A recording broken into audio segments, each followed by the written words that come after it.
atin muro zojiwe iteka kan atin kuku oyovo le to me azon obesin o sien boro nu dosin we bo mi no si se gbeto na bi ro kuku burupo edo bunu mi e ka do buo to gan mi ton gouvernement mi ton député mi ton le e pele bodo mi na isen bona no zonu mi de le bona no kula lo mi ton le we bo sudero no ogole mi na yin bona no ganji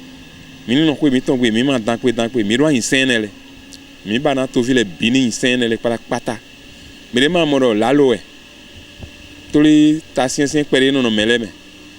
eni yon e boro nu jonu e ho joho e ho bo wa bo na isen na osulo le bo yin ganji ni mi osu ni ganda azon lo si do nu mesen le yin come